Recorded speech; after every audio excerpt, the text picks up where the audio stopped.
Hi, live.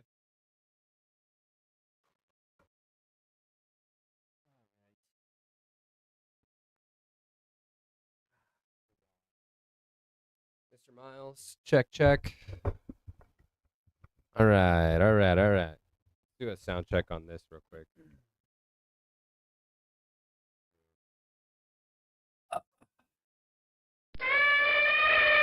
Yo, is that Aiden? Sounds What's pretty up, good. Aiden? Thank What's you, up, bro. Aiden? We're actually about to change it soon. Yeah, it is gonna get changed here, and Yeah, coming up. I think something that I'd like to do is show like a transitional video. You know, why don't we start the pod and then have this conversation? All right. Yeah. Hi, John. Sorry, we have not started yet. Oh man, Miles is having technical difficulties. Here, do that. All right, you ready? Yes. All right.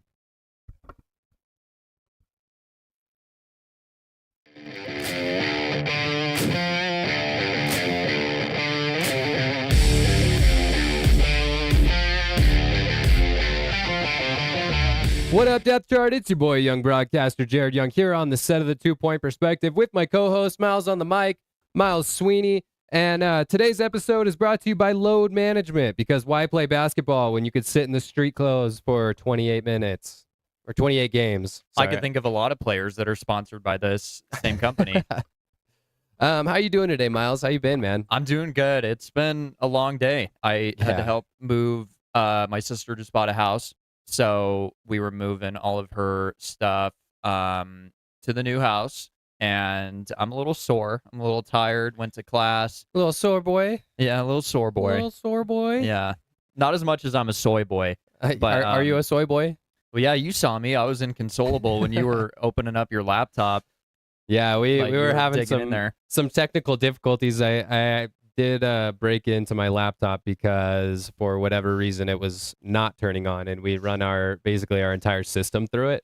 And so that would have been bad. Yeah, all of our audio, video, 100% of everything runs through my laptop. So that was not good. What would we have done? Would we have gone on Discord and just screen recorded like our video call? Nah, no way, dude. I would have called John and been like, dude, get you and your laptop over here right now. Yeah. Yeah, the John father is not currently on set, but he will be very soon. Very soon. We were just about to talk about this, and then I decided, well, why don't I just start the pod and we'll actually talk about this. Yeah. But we're going to be changing our set here really soon. If you guys, by the way, you guys on the TikTok live, thank you so much for tuning in, but also check out the YouTube live, because you guys will get way more of our sound bites. You'll get more of our audio from here. If overall, we make any calls or do anything better like quality. that. Yeah, for sure. Even the video is much better quality. So, but yeah, we're gonna be changing our set here in a few weeks. We have a deadline coming up this Friday that will be hitting. Yep. For just a couple different milestones that we need to hit before we can do that. But we're hoping to sit a little bit lower, have a little coffee table in the middle, make this a little bit more open, get a lot of this junk out of the way. We do a lot of the producing from our side. Yeah. Right now, and if we're able to change our setup a little bit, get John in the studio, the John father, then we'll be able to have our own producer behind the camera. We'll be able to do a lot more cool things. Hopefully have some polls for the lives and really increase the quality of that. So, and we're gonna have room to dance. Yeah, room to dance. That's the thing we think about, because yeah, man. I mean, I gotta get up and throw this dump truck in a circle. Somebody's 3 weeks in a row. You've made this promise to me, and I really hope you don't let me down here, because you're gonna have the room to do it. You're gonna buy the tearaway sweatpants. Like, Miles, are you going to join me though? Are you gonna join me in getting down, or is this gonna be a solo thing? Because I don't know if I can. There's a public safety aspect of when I'm doing this. If I knock over the camera, we are in the upstairs. That's true. Yeah. We are upstairs, and it's but you've had your fair share of like. It's a risk I'm willing to take, though, Miles. But you got to get revenge. You got to get revenge on some of your neighbors here. They're pretty. I loud, hope they're not watching this. Yeah. But you know what? I am excited for the more open setup. I think it's going to be a lot better. I think our lighting will be a lot better, and just the whole thing in general. It's going to be a little bit of an investment for us, but at the end of the day, if it's going to boost the quality of what we're putting out there, I think that it's worth it. So 100%. Yeah. But let's jump right in. We're going to switch things up just a little bit today. We're not going to start off with our roster shakeup. We're actually going to kick it off with our dual threat bet.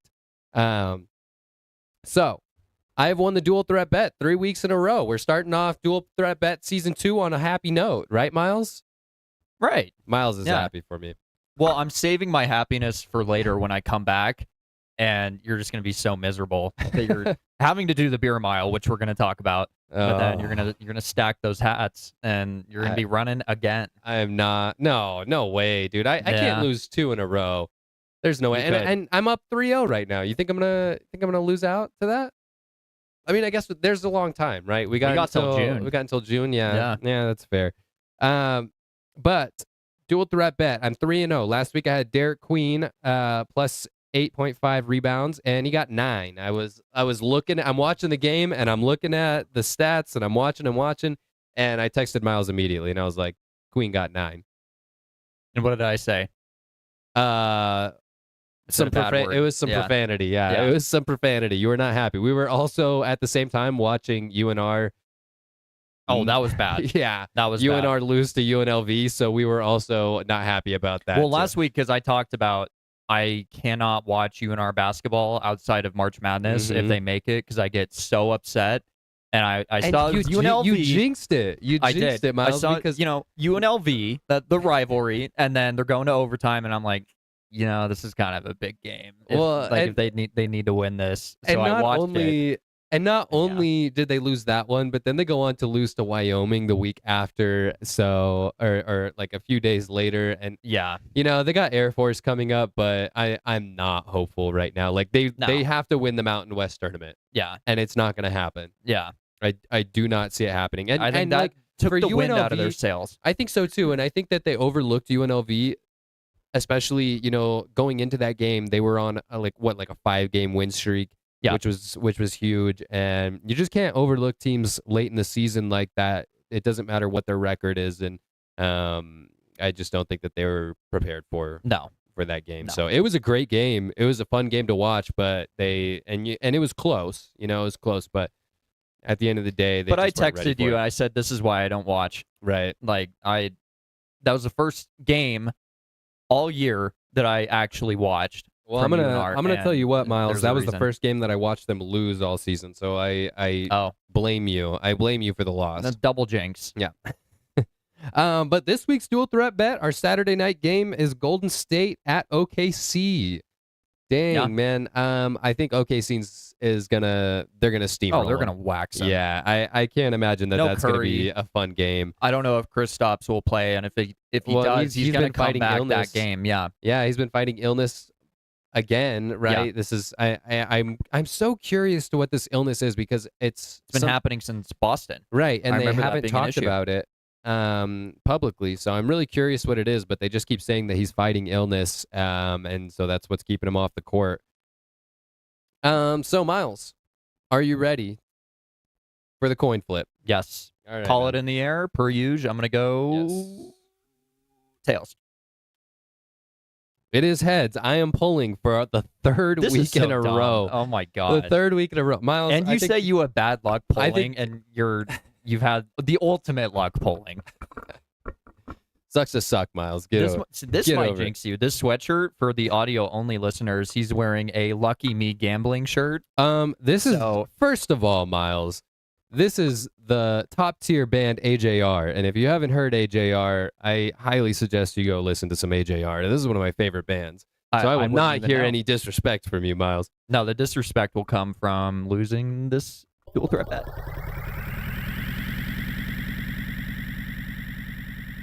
Ooh, okay. This is one that I feel pretty good about, actually. Did you get SGA 31.5? I didn't get SGA 31.5. But I did get SGA plus 6.5 assists. That's what he's averaging. Yeah. Here's what I'm going to hope for, that he gets pulled in the fourth quarter, the beginning, because it's such a blowout. Well, hopefully by that point he has 6.5 assists. No, he won't. He won't. You don't think so? Oh, I think he will. Yeah, I'm feeling pretty good about this. 6.5 isn't that much. It's not. 6.5 isn't that much, and he's pretty prolific. So sorry, my mic is like doing a thing here right now. It's flaccid. Yeah.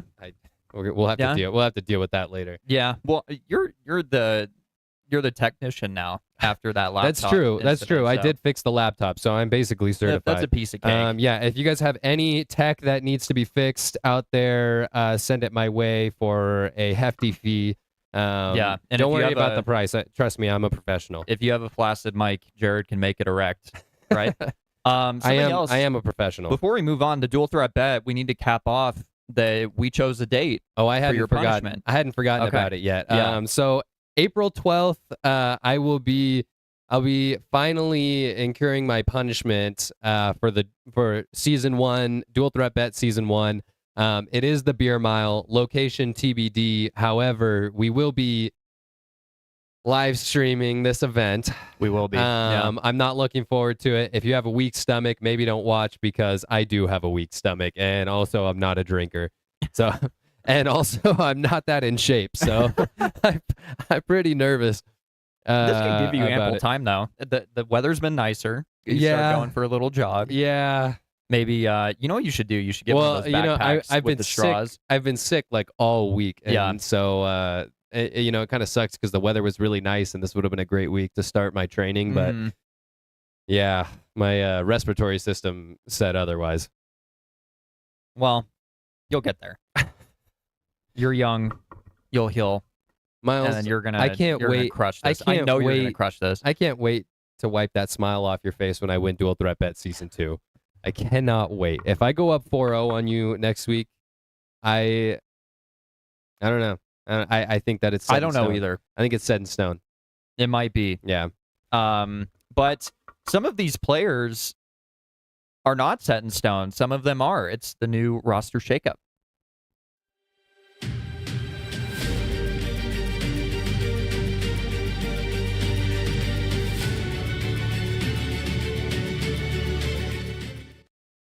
I said new roster shakeup like it's any different. We're just doing it second instead of first. But we got 4 each this week. NFL, the new league year is approaching. And so now we're seeing teams, releasing players for cap casualties, stuff like that. Now they're trading. We saw one today, a couple in the last couple of days. So yeah, pretty big one. Yep. And I think that we'll continue to see moves like that over the next few weeks.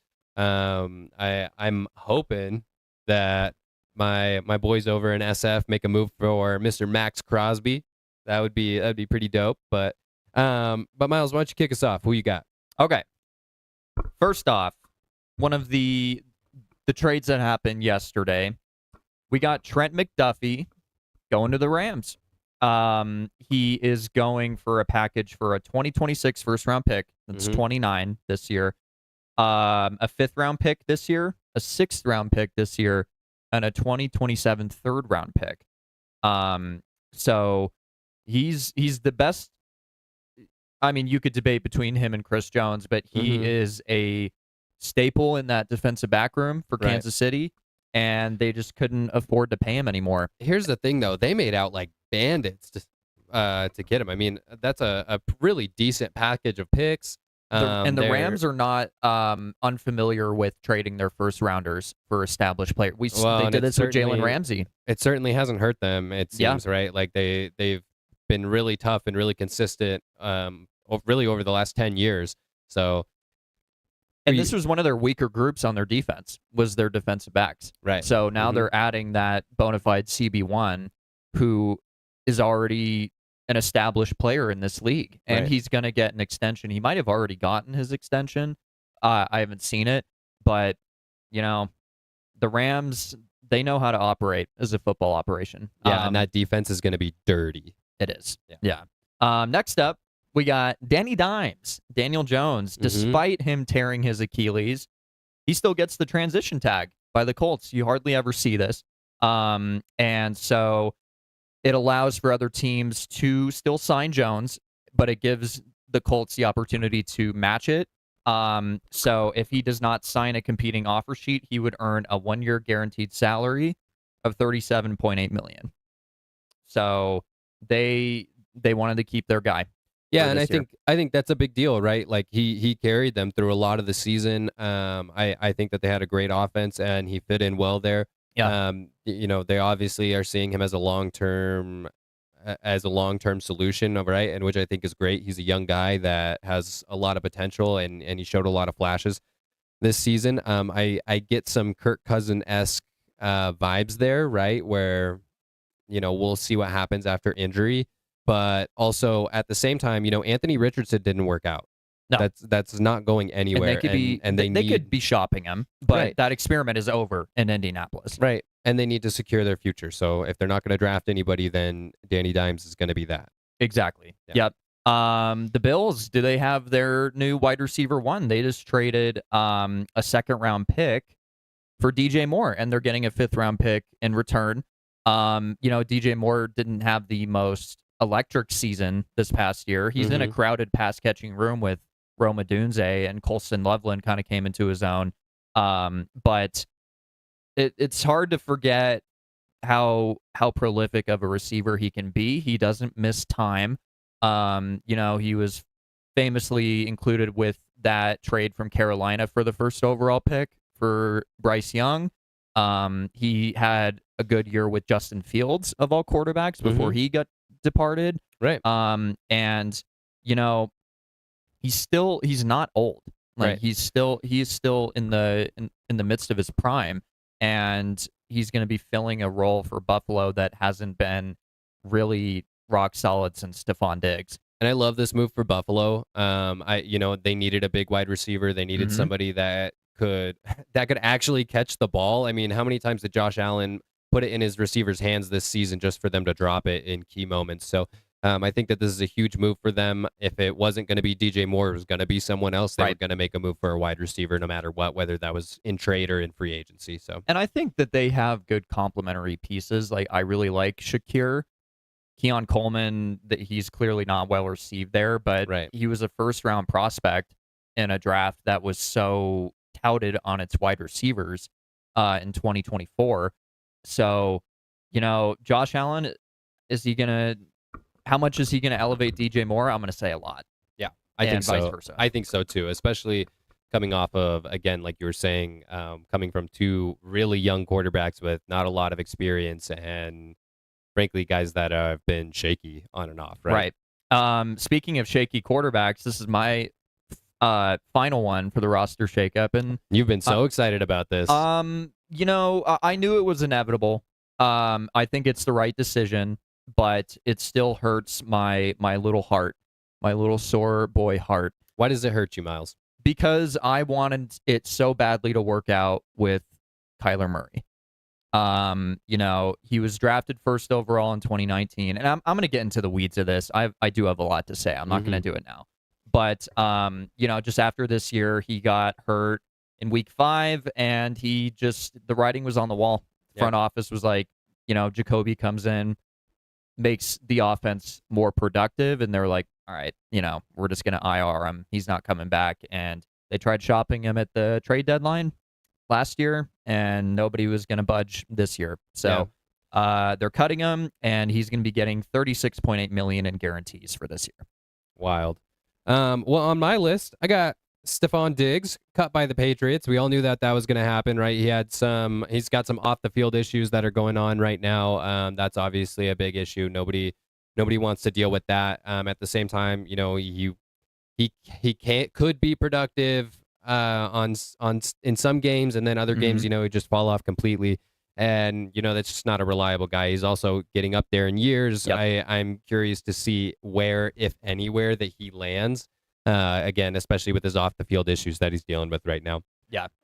Next on my list, I got David Montgomery, traded to the Texans. Big surprise there. The 2-headed monster in Detroit is done. It is going to be the Jahmyr Gibbs show going forward. Hopefully he can stay healthy over there. But David Montgomery traded to the Texans for a 2026 4th, a 2027 7th, and an offensive lineman, Juice Scruggs.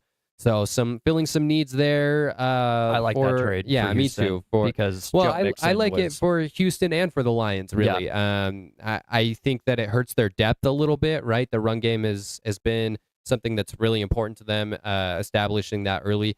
However, where were the Lions this season?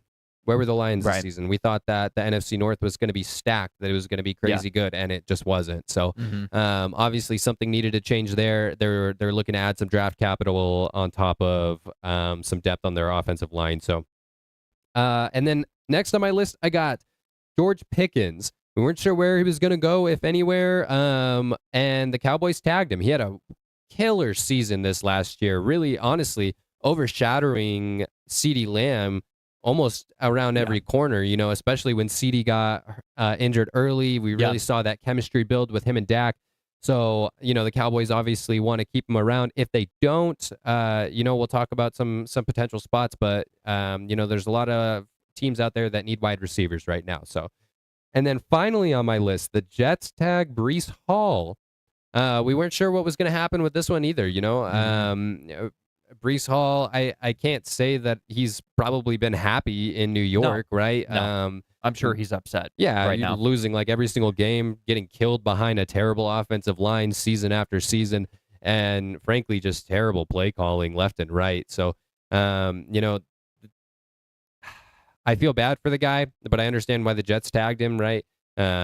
He's not an expensive option, and if they're kind of just suppressing him with terrible other players that are not giving him an opportunity to shine the way that he probably could, right? In a really well-run system. So, Breece Hall, man, I feel for him. I was excited. I thought he was going to go to Kansas City. I thought Arizona was going to make a play for him.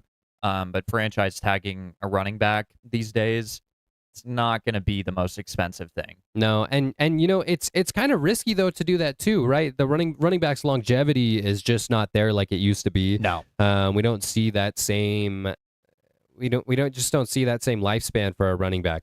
But you know what? Hopefully, we're going to see some lifespan for these free agents as we move on to our next segment. It's a free agent guestination.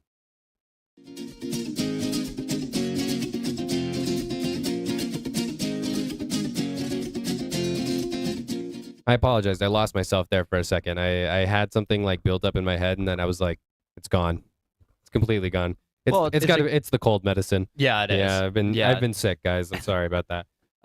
But we have 5 free agents each for you guys, and we want to talk about some big names and where they might land. These are league-shattering free agents. If they end up going to other teams, this will change the whole dynamic.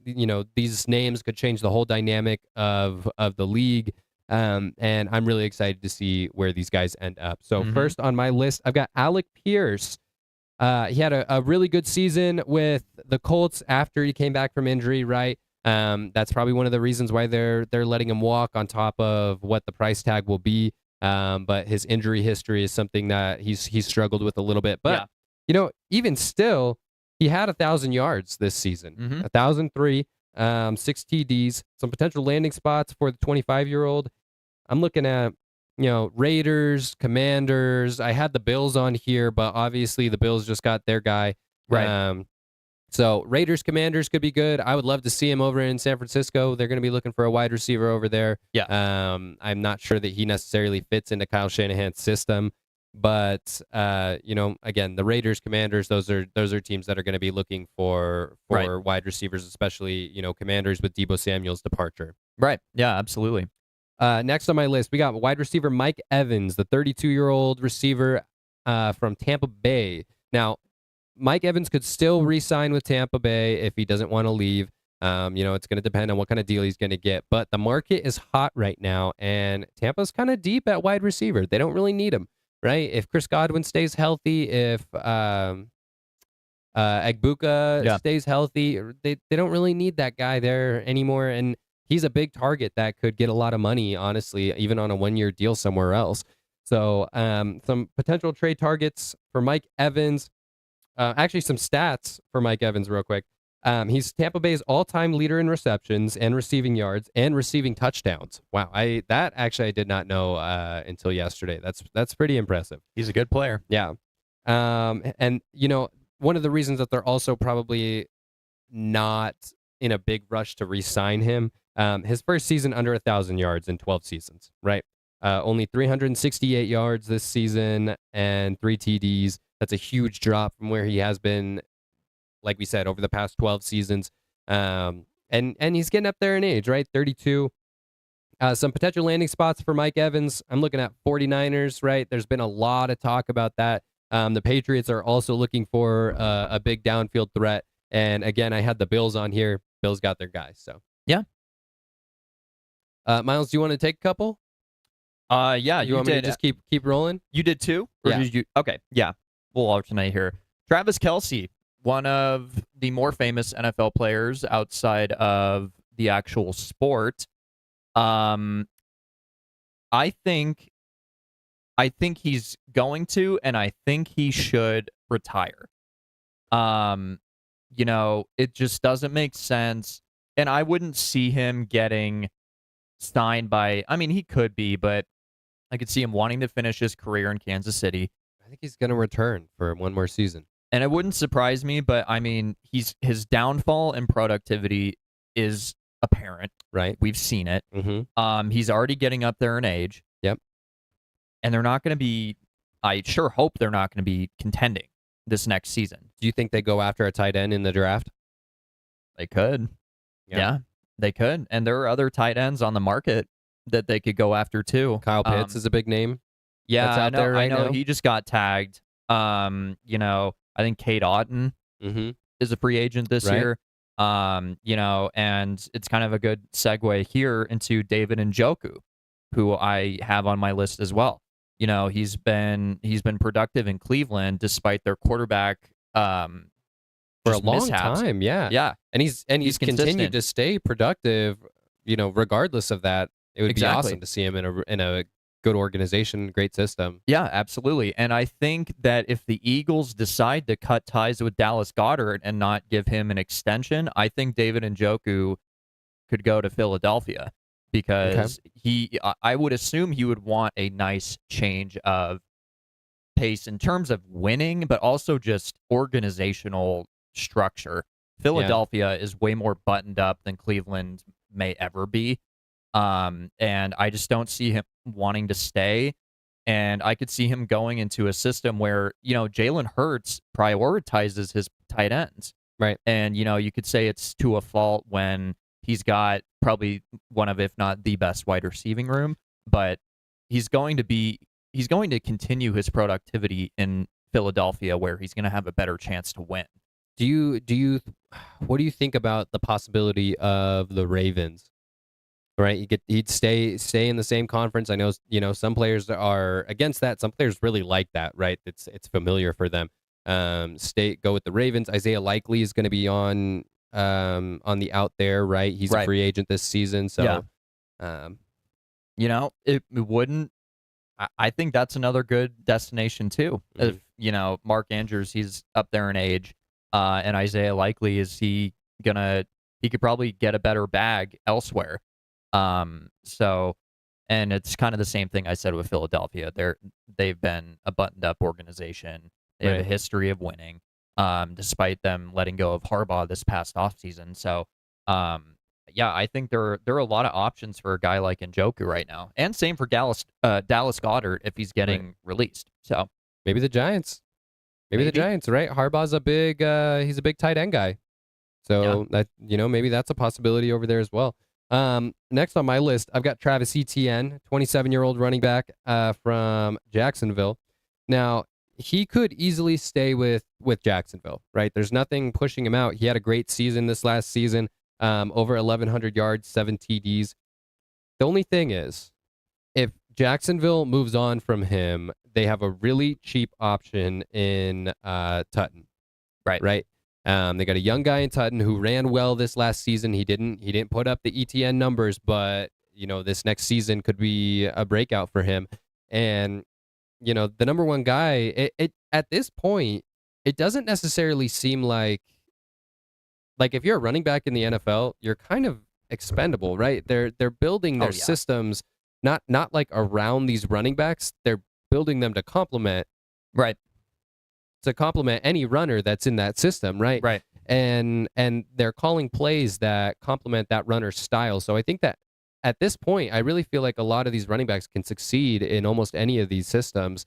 And so for Travis Etienne, I don't know. I don't really think he's going to stay with the Jaguars. I'm kind of leaning more towards the Chiefs or the Vikings. Both the Chiefs running backs are going to hit free agency this season, right? I don't think either of them are going to stay there. Something that KC has really struggled to do over the last 2 seasons is establish the run game. That was one of their biggest issues this last season. And if you can't establish the run, teams are just going to drop back on you every single time. And we saw that all season long for Patrick Mahomes. Right. Yeah. And then for the Vikings, they're looking to either trade or release Aaron Jones in the next couple days. Does that mean that Jordan Mason takes over that number 1 spot? Maybe. But at the same time, Jordan Mason has had his own injury woes. Right. And if you can't trust that guy to be consistent, then maybe bringing in a guy like Travis Etienne is the answer. Minnesota seems like a running back by committee organization. Right, yeah. They have been for the last handful of years. It seems like what Kevin O'Connell likes. So yeah, I think that they would they're going to retain Jordan Mason, I would assume, but I don't see him being the bell cow. Right. For that. Well, and they're like not paying Jordan Mason anything right now, so it wouldn't make sense for them to get rid of him if he's healthy and he's going to play. Yeah, and he's young. Yeah, absolutely. When he plays great, right? He's a great back, and he can handle a strong workload. But these guys just get beat up so hard down in the trenches, and like we were talking about, the longevity of running backs is just not really a thing anymore. So, who you got next on your list, Miles? Next up, I got Tyler Linderbaum, the center from Baltimore. He has been one of the best interior offensive linemen up to this point. And I know Baltimore would like to work out an extension, but I'm going to say I don't foresee him staying. Because I think he could get a bag somewhere. And I think that place is going to be Tennessee, because Tennessee just released their center, Lloyd Cushenberry. And he had gotten an extension too, but it seemed like he was kind of up in the air to be a cap casualty anyway, and they went through with it. And they got their guy in Cam Ward. They're going to want to protect him better, and Tyler is a better run blocker than pass blocker from what I've seen, but he's still a very quality piece to your interior offensive line for a staff who wants to turn this around in Tennessee. Man, I'm so excited to see what Saleh and Dable do over there this season. I think that's going to be so really fun. It's going to be interesting. I think Cam Ward is going to explode this season, and I'm really, really excited to see what happens. Yeah, so I think it is a good fit for Tennessee and Linderbaum to bang out a deal, because they need him and they have the cap space to pay him what would garner. You don't see guys like this hit the market too often, and you see it a lot less with tackles, but a guy like Linderbaum's quality on your interior offensive line, that's important. Oh, yeah. Yeah, absolutely. Yeah, you got to protect your quarterback, man. Yeah. Got to protect that guy. Got to be able to, again, you got to be able to establish the run, and you can't do that without your interior lineman. Right. So, all right, next on my list, Joey Bosa. He's hitting the free agency from the Bills. 30-year-old defensive end. This last season, he had 54 quarterback pressures, some potential landing spots. Again, this has been talked about a lot over the last couple of years. Maybe he wants to go play with his brother over in San Francisco. I don't know if they necessarily have the cap to afford him. Maybe a one-year deal. We'll have to see what happens with that. A couple other spots, the Ravens, the Eagles. I think that those are edge-needy teams. So yeah, absolutely. The Eagles have kind of started to rebuild their defense a little bit, and I know that that's something that they're going to be looking to do this next season. So, well, I mean, their defensive line had a bit of a falling off from its dominance that won them the Super Bowl, and they couldn't rush the quarterback, right? No, and I know that obviously Josh Sweat departed, and their defensive tackle, who I'm spacing, who went to the Patriots this year, I believe it was Milton Williams. They've had loss to that defensive line. So, getting a veteran like that who's probably not going to garner a lot of money, it could be the jump start to.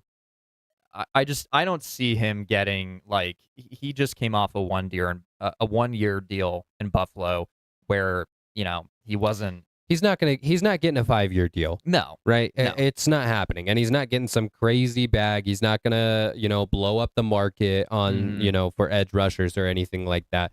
But he's a high quality edge rusher. And I think that he is worth jumping for, honestly. If he landed in San Francisco, I'd be happy. Don't you think San Francisco would go after you think that they would go after a guy like Trey Hendrickson over Joey Bosa? You know what I think? Okay, let me tell you what I want.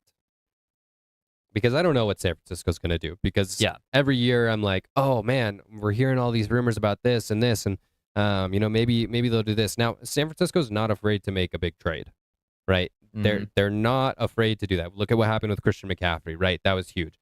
They're not afraid to make big moves.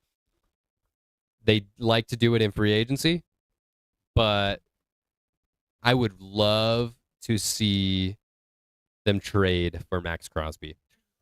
That would be just, I can't even tell you what that does for the NFC West.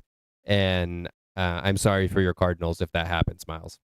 Oh yeah, it would be horrible to watch on Sundays, but can you imagine Max Crosby lining up across from Nick Bosa? Yeah, it'd be horrifying. That would be generational. But what's scarier, those two on your defensive line or those two on your books? Because those are two steep contracts, right? And you're going to be trading. The Raiders don't want to trade Max Crosby. Are they going to? Who knows? But the price needs to be right. It's going to be at least 2 first-round picks and probably a player in return. So if you're doing that and you're sending them, who was the guy you guys just drafted? I'm blanking. Mykel Williams. Are you willing to send him along with? Because I don't want to say it's a crowded room, but can I be honest? I think that there would be more likely almost, and this is hot. This is a hot topic, and maybe the Raiders don't want to take on this contract, which I understand too, right? But I think I could see sending Nick Bosa for Crosby.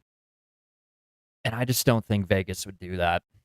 Outside of Max being disgruntled and wanting to leave, why would they trade away, in my opinion, the better pass rusher? I agree. To get one in return that isn't as good, who is still going to be expensive and is coming off a torn ACL. I don't think it's going to happen. But I'm living in my nice little dream world until this season starts. It's nice to live there sometimes, I'm there too much. Stay there. Yeah. Well, are you there with Tua? Because that's where I think he's going. I'm there with Malik Willis. And I wouldn't say this as a dream, but I think he's going to sign with Arizona. Do you? He is my 4th destination. And, you've seen him thrown in with the Browns and the Jets and the Dolphins. Like, of course, they're going to have levels of interest. The Browns have too many quarterbacks. Yeah. Why would Malik Willis go to the Jets? And the Dolphins can't pay him what he's going to want. And I understand the connection between him and Jeff Hafley. Like, he just came from Green Bay. I think Quinn Ewers takes over. Sorry to tangent. Do you think Quinn Ewers takes over in Miami? I think they like him. Yeah. I think that they would be okay with him taking the reins for this year. Okay. And if they need to draft somebody else, next year is going to be the time to do it. Okay. In that rich draft. Sorry, side tangent. Malik Willis. I think the most logical destination is going to be Arizona. I don't disagree with you. I don't hate it. But picture this. Daniel Jones is going to be out probably for a little while, right? He's not starting the season in Indy. He's badly injured, and he got injured late in the season. What about Indianapolis? I think Malik knows that he's gonna be a starter, and he's gonna be paid like one. I don't think Indianapolis would do that, especially after that huge 1-year guaranteed salary that Daniel Jones is gonna get. Because if you're paying Malik Willis upwards of $20 million a year, you're paying him to be your starter. Yeah. You know. Do you think he's gonna get that bag? I think he'll be getting upwards of $20 million a year. That's very, very interesting. I just I'm not that high on Malik Willis. And I don't blame you for that. He's, I mean, I could see him going like somewhere like maybe to the Raiders and starting over Mendoza for a couple of games or something like that. I think he knows. I think he knows the market. He's one of the highest free agent, not only quarterbacks but just options right now. Well, there's not a lot of free agent quarterbacks on the market. Period. Well, I mean, because now Kyler's thrown into this, which I'll get into. But you're looking Tua, when he's inevitably cut. They cut him. Did they? Yeah. Okay. Yeah, they cut him last week. And you're throwing in guys like Aaron Rodgers is still up in the air. Kirk Cousins. Derek Carr is thinking about coming out of retirement. Yeah, I don't see that happening. I think that's I don't this believe in that. This is a horrible year for free agent quarterbacks. And there is a quarterback problem in this league, and I think Malik is going to take advantage of that. And I think Arizona is going to give him a 3-year, $80 million with a lot of guarantees. Do you want them to give him a 3-year deal where you may have to he's so unproven? That's the thing that scares me. Are you gonna be happy with a 3-year deal over in Arizona with a guy that has proven nothing? He's not even like. How many games did he start for Green Bay? I think 3, and I think he started 7 in his career.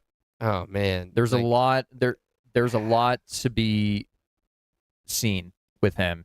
This feels to me like Jimmy Garoppolo.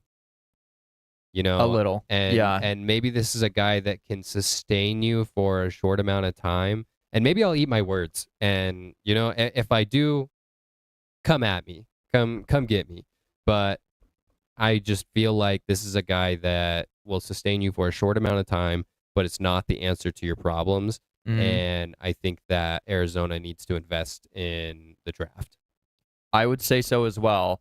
They're not getting Fernando Mendoza. They're not getting Mendoza. But I don't know if they're going to take Ty Simpson. I would guarantee they don't if they're signing Malik Willis. But, the Cardinals Where are they picking it? They're picking 3rd. Okay. And they're going to have pick 34 in the 2nd round. Arizona needs to win this year. Their general manager is hanging on by a thread. I think he should have been fired along with Gannon because a 15-36 record is just not that good. And I don't want to harp on this for that much longer because it's not acceptable. It's not. Yeah. And, some of his draft choices have been questionable. You're minus 500? Yeah, it's not acceptable. After 3 years. Yeah. And so, he's sticking around. He knows he's on the hot seat. If he's going to sign a guy like Kirk Cousins and just say like, all right, just hold us over for next year, he doesn't have that privilege to be thinking of next year. I think he's going to be desperate, and I think this is the desperate move he's going to make. I could see. You want to know what I think the biggest issue is with a desperate GM is that maybe he doesn't let the coach. And maybe the GM is making calls that the coach should be making. And that makes me nervous as well for the Cardinals. Yeah. If they start out slow or are not winning enough at the beginning of the season, I'm nervous that could hurt them late in the season. It could, but that's even assuming that Monty would make it through the whole year. Yeah, because maybe not. Right? If they're starting off really bad, I think he'll be a mid-season fire. And then Mike LaFleur would have the range to do whatever he wanted for the remainder of the season. I got my last one here. Yeah. So my last one on my list, I got Trey Hendrickson, which is a guy that we talked about. Yeah. Right. Hot name. That is a huge free agent. Probably the number 1 free agent on the market. Right. Big time edge rusher. He's obviously he had a great season when he was not injured, right? This last year. The Bengals couldn't figure out paying him. They ended up putting him on a 1-year deal. It was a mess. And now they're getting nothing for him. Right. Yeah. Which is a mistake. Because they couldn't trade him, right? They should have moved him. Yeah.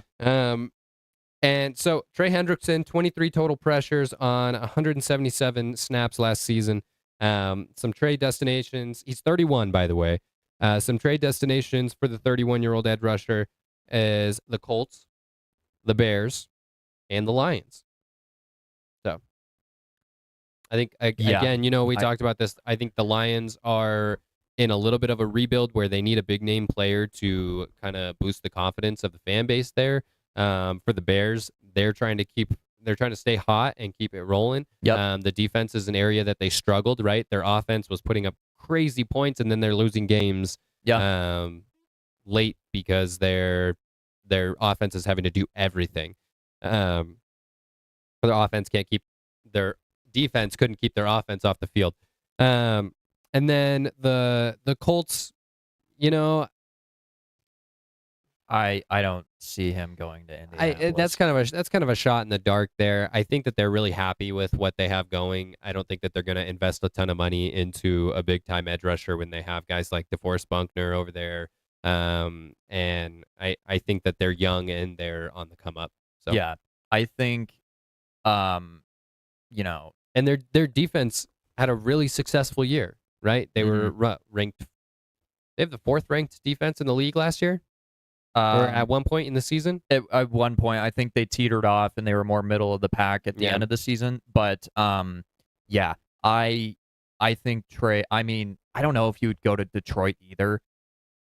I would assume he would like to go to Detroit and play alongside Aiden Hutchinson. And play for Dan Campbell. Campbell. Dan Campbell's an awesome player coach. Yeah. Right. Yeah. I don't know. I think it really. I don't know what his market is going to look like right now in terms of the money he's going to garner. He's not going back to the Bengals. That's 100%. So I don't know. I feel like I need, for how much we talk about him, I have no idea what he's going to do, where he's going to go. How much money he's going to make. I mean, he's still productive, but he's what 31 now. Yeah. How much money are they going to be willing to throw at him? All right.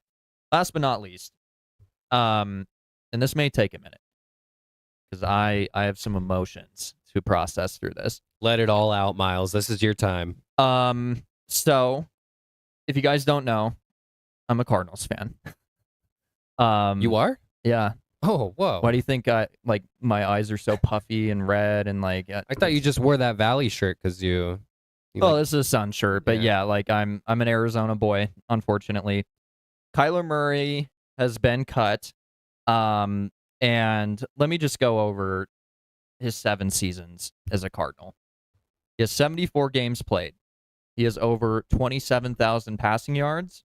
He's got 154 passing touchdowns and 67 interceptions. It's not a bad ratio. He's got a 66.9% completion percentage. Can you, I'm sorry, again, in how many seasons did he have 67 interceptions? In 7 seasons. 7 seasons? 154 passing touchdowns. 66.9% completion percentage. Over 3,000 rushing yards and 31 rushing touchdowns. So, here's what I'm going to say. It was time. He was never going to win here. He had 7 years of sample size to, prove himself, get better. He had opportunities. He had guys like Hopkins. They drafted Marvin. He had Trey McBride. Michael Wilson was like an undeveloped star until Jacoby Brissett came in. But here's where I'm going to push back on the whole Kyler Murray saga. He was drafted first overall to the most perennial losing and dysfunctional organization in all of pro sports. The coach they hire was Cliff Kingsbury, who failed upwards to the NFL. He had a losing record as a head coach at Texas Tech. This is their semblance of trying to get a Sean McVay. And they did have a little success together as a tandem. And I know that Cliff Kingsbury has had more success post leaving Arizona. He takes Jaden Daniels and the Commanders as the offensive coordinator to the NFC Championship, But he was never fit to be a head coach. I don't know if he'll ever be fit again, especially at that time. And then the cherry on top was Steve Keim, the general manager. He should have been fired after 2018 before Kyler even got there. 3-13 season. He had the scandal of he got a DUI.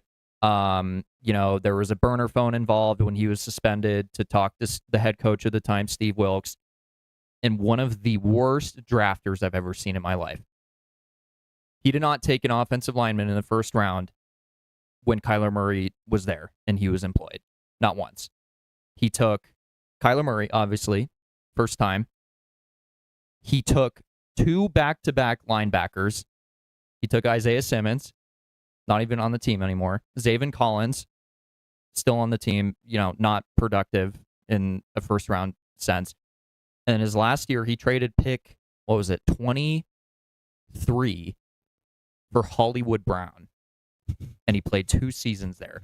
Kyler Murray was not put in a position to succeed with the support around him outside of maybe the roster. And so would I be surprised if he went somewhere and succeeded? No. But it was clear it was never going to happen here.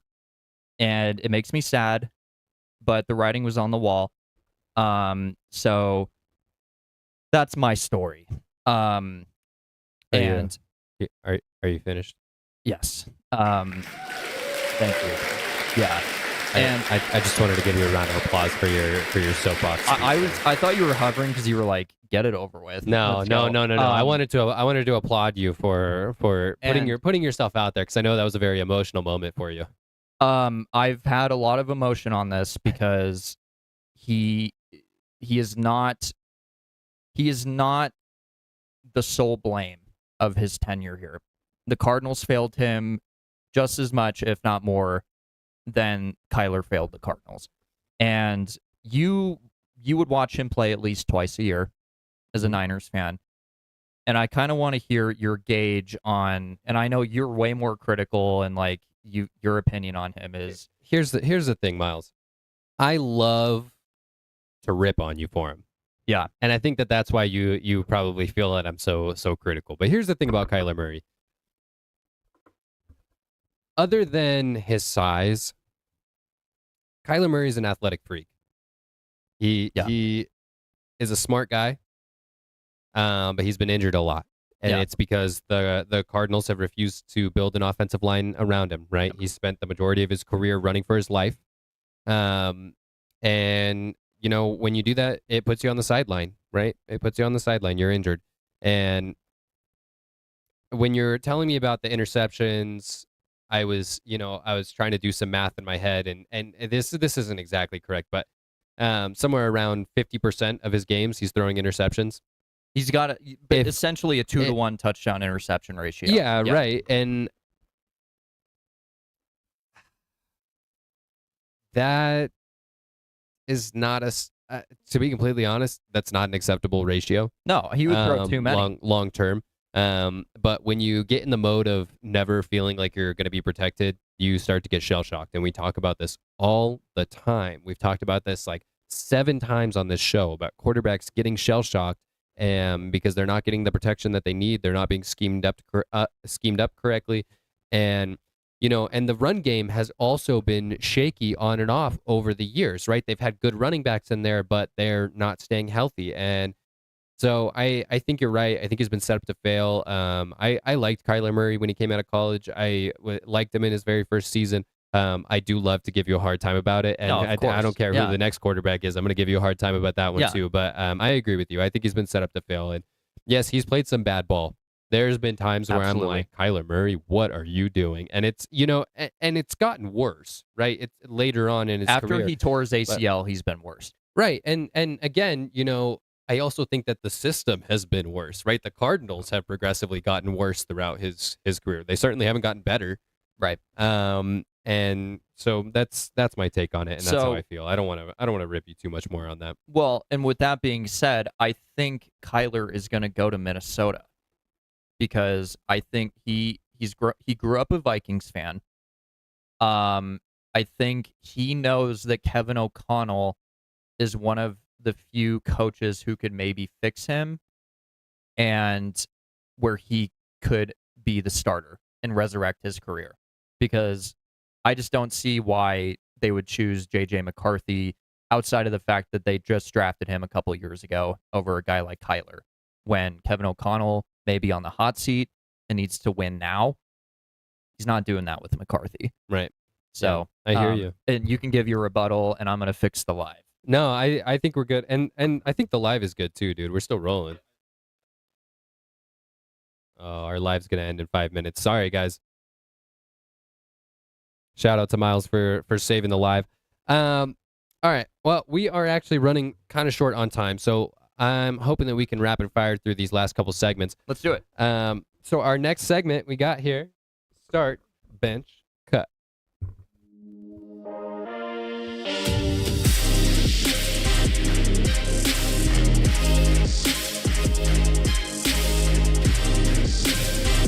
I'm so sorry. I hit the wrong button. I'm like, yeah, let's speed this up. And then I'm over here messing around. Let me take my time. This is why we got to get all this stuff off the set, man. Yeah. We need somebody behind the camera to handle our business.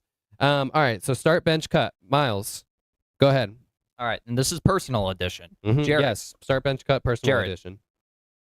Start, bench, cut, Patagonia, video games, and the 2-point perspective. Oh, man, that's tough.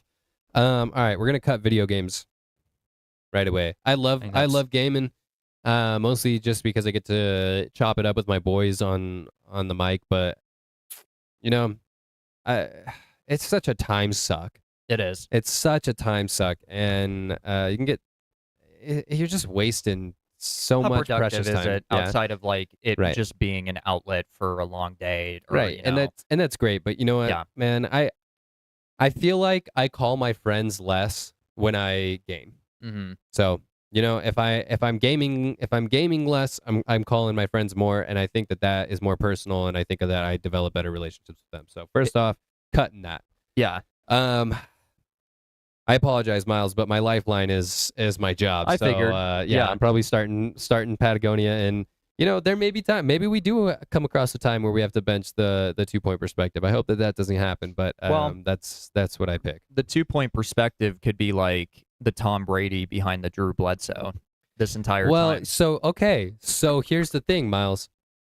My goal with the podcast is to get to a point where we are doing this full time. I'll quit my job. If we're making enough money to support ourselves off the podcast, I'll quit my job. Because the more time that we're able to invest into this, the better off it's going to be, right? If this becomes our full-time job, we could do some really, really cool stuff. Unfortunately, not in this economy, though. Not right now. So, Miles, for your start, bench, cut. All right. Call-in club. Your truck, and your ability to ever see the Cardinals win a Super Bowl. I'm cutting my truck. You're cutting your truck? Yeah. Okay. Because I already got my sister's Honda CRV. That's going to be my new car, so we're change selling it to your sister's Honda CRV. Calling Club was the other one. Mm-hmm. I'll cut Calling Club. I could get another job. You'd rather have the CRV? Yeah. See, like, this is why if it was, like, Calling Club, video games, and then, what was the third one? Cardinals winning the Super Bowl? Yeah, your ability to ever see the Cardinals win the Super Bowl. Yeah, like, I if it were like that, even if it were, okay, let me just answer this first. I'm cutting Calling Club. Mm-hmm. I will bench the CRV, and I will start the ability to watch the Cardinals win the Super Bowl. Yeah, that's a guarantee. I would take that too. Yeah, that's pretty good. Even if I have to take the bus or ride my bike or do whatever. But if you had asked me like Calling Club, video games, and the 2-point perspective, I would still cut Calling Club. Because it's not as like my Colin Club is not your Patagonia. Video games and the 2-point perspective? Well, I'd probably start it because this is like it's more of a productive hobby for me, and I love gaming, and I have a lot of friends who don't live here that I talk to. You know, like what you were saying about not being able to call your friends, that's one of my main outlets to converse with them and hang out with them. So, you know, it would be like that for me. But by Colin Club, I'm not being loyal to you heard my it here car. first. I'm not being loyal to my car or my job if I get to watch the Cardinals win the Super Bowl because it would be like I just got married or had a baby. You know, I hope that all three of those things happen for you someday, Miles. Yeah, thank you. Yeah, that's really sweet. Got a couple more here. We gotta do our game predictions, man. Yeah. See, this one, it's just so catchy, man. Groovy. Yeah.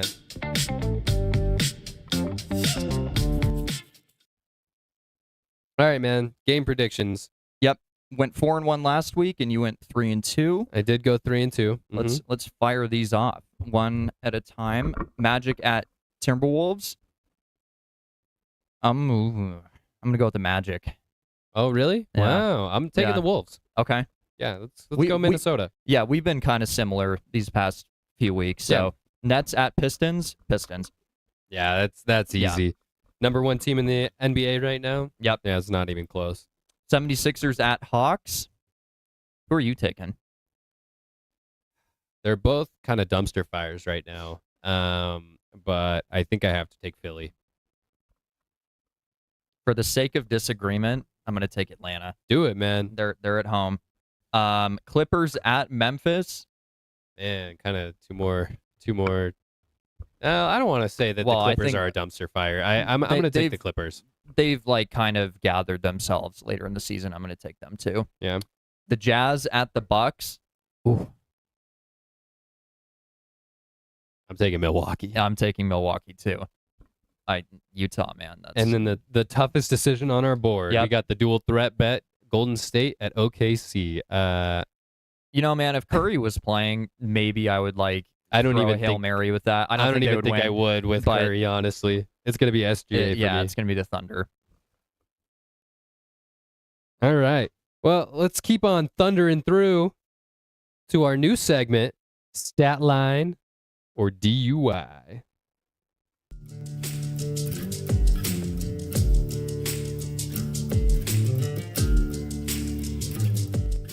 All right, Stat Line or DUI. This is a new segment that we're testing out for you guys today. Yeah. And essentially what it is I think we had 3 each, right? Yep. We're gonna give each other a number, and the other person has to guess whether it's the stat line or the blood alcohol level of the individual that got a DUI. So, you want to start us off? Yeah, man. I'll kick us off. 0.17. I'm going to say that's a stat line for a batting average. Wow, that's pretty good, Really? Miles. Yeah. Bill Burgeon's. Okay. Yep. It's one of the worst batting averages in MLB history. Yeah. 0.17. That's what I was banking off of, 170. There are some crazy BACs out there. Uh-huh. All right, what you got? Number 1, 0.325. 0.325? Mm-hmm. Well, I think that would kill somebody. Well, yeah, I think you could go higher. I'm going to say that's a stat line.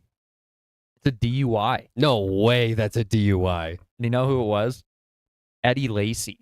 Holy cow. He got arrested with a .325 No way, level. a .325? It's more than 4 times the legal limit. Yeah, holy shit, right? Like it's a .08 is a DUI. Yeah. That's nuts. All right, Miles. 0.00. Did you buy a breathalyzer and take this test just for the second one? I'm going to say it's well, no, you wouldn't. 0.00? 0.00. That's a stat line. 0.00. You wouldn't get a DUI for that. That was Tiger Woods' DUI. 0.00? His blood alcohol level was 0.00. It was prescription drugs. Oh, man, yeah, that's a good one, man. He was high as hell. That's a good, well, because I was going to say, maybe you were smoking weed or something. And, okay, I like that. Nice little curveball. Yeah. Number 2. I got another one for you. What? Go ahead. 0.273. 0.273. That's got to be a stat line. It's Derek Jeter's rookie batting average. Okay. All right. Yeah. Nice. Yeah. I believe that. All right, Miles. My last one here. 2.16. 2.16? 2.16. I sure hope that's not a DUI. I mean, that would kill somebody. It's a stat line. 2.16 is the grams of cocaine in Mike Tyson's pocket when he got pulled over for his DUI. Jesus Christ. Oh, my God. Wow. See, you included some different I had a couple good curveballs there. You know what the biggest issue was? Yeah. I was really struggling to find the blood alcohol levels of people. Yeah. That Eddie Lacy one is good. That's a crazy one, 0.35? Wow, man. Yeah. That's nuts. He was a big dude, too. He was a big dude. Holy shit. All right. Last but not least, 0.158. That's a DUI. It's a stat line. Let me explain this one. Josh Allen threw 15 interceptions on 94 attempts early in the 2018 season. I believe that was his rookie year, which briefly put his interception rate around 0.158. He's throwing a interception basically 16% of his throws. That was a good one. Yeah. Yeah, nice job, Miles. Well, guys, thank you so much for tuning into the 2 Point Perspective. We really appreciate your viewership. Don't forget to like, follow, subscribe. Check out the lives. We'll also be posting some more content. Miles, you got some more content for this week that we'll be putting out. And we will. And remember, never trust a team that says next year. We'll see you next week.